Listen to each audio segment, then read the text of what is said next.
Hello, আসসালামু আলাইকুম। Welcome to my new blog. আপনারা দেখতে পাচ্ছেন একটা নতুন রাস্তা হচ্ছে গ্রামীণ রাস্তা। গ্রামীণ রাস্তাতে তৈরিতেও নতুনত্বের ছোঁয়া লেগেছে। এখন রাস্তা তৈরিতে আগের মতো পুরাতন পন্থা ব্যবহার করা হয় না। দেখুন, পিচ জাল হচ্ছে।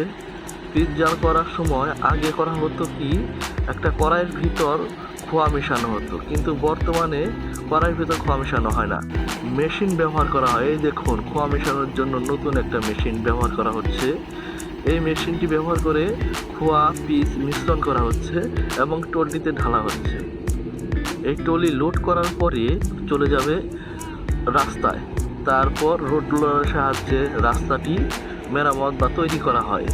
এই দেখছেন মেশিনটা চলে গ্যাসের সাহায্যে। খুবই চমকপ্রদ একটা মেশিন, আমি প্রথমবার দেখছি। হয়তো আপনারাও কেউ প্রথমবার দেখছেন। যদি প্রথমবার দেখে থাকেন, ভিডিওর কমেন্টে কমেন্ট করেন দয়া করে। মেশিনটি ঘুরছে।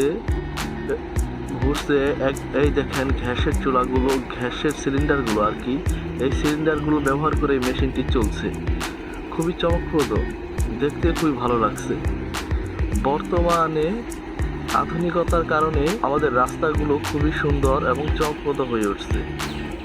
এটি আমার জীবনের প্রথম ইউটিউব ব্লগ ভিডিও। যদি ভিডিওটা ভালো লেগে থাকে, লাইক, কমেন্ট, সাবস্ক্রাইব করবেন, শেয়ার করবেন বন্ধুদের মাঝে দয়া করে।